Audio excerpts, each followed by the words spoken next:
Thank you, Daniela. That was great. I'm wondering if you can say a little bit more about your point about literature and thinking about where you access literature or how you share it. I wonder if you can just tell us a little bit more about that. Yeah, so CADIS basically told us that they wanted us to create a database where we could have papers that would potentially be beneficial for when they apply to grants. And so we had a lot of questions revolving what literature to search for, what actually would help their needs, and how we should find ways of displaying this literature to be as easily accessible, especially since many people who work for Cadiscon Causa are not academics. And so we wanted to make everything very inclusive. Excellent, thank you. And Andy, go ahead. Yeah, well, Daniela, thank you so much for your presentation.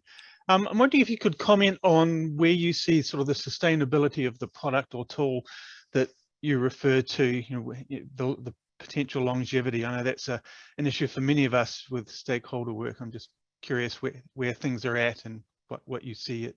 Yeah, so I think that the literature database we made is actually quite sustainable because when working with our stakeholder, we directly ask them, what technologies do you use? What exactly do you want? Originally, we were thinking about potentially using Google Drive or Mendeley, different places to hold the literature database. But after talking to Cadiscon Causa and understanding exactly what they already use and what they want to use, and through making every single piece of literature that we put in the database, we would include a mini description, just make it as easily accessible as possible. I think it'll last quite a while.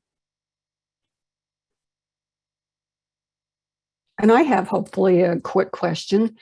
So you mentioned, Daniela, that you went in with an idea about what you wanted to provide them, and they said that they didn't need that. Could you elaborate on that a little bit? Yeah, so when we first started working with CADIS, before we actually really met with them, we kind of had an idea in our heads about what they needed. At first, we thought we would make them a literature review. So an actual written document about from using pieces of literature supporting two of their programs. But when talking to them, that's not exactly what they wanted. We realized that they just wanted a place for all these different papers to be stored, which would be helpful when they apply for grants. But the actual literature review for them would be almost redundant and not really as needed as just having a place to store papers. So I think it's really important to stay engaged with your stakeholder and make sure that you're listening to exactly what they want and what they need.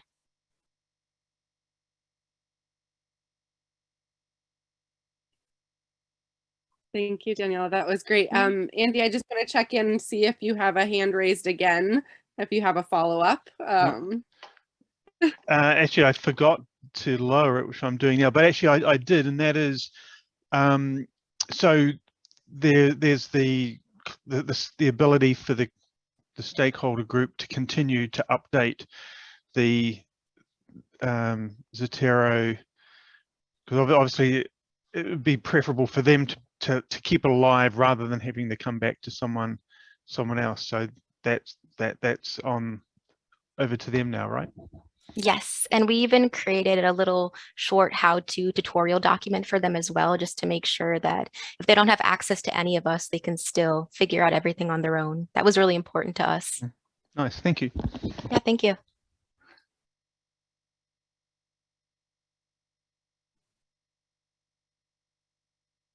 Excellent, thanks. I just wanted to pause, see if there are any more questions. Thank you again, Daniela, and I think we'll get to continue the conversation after the presentations.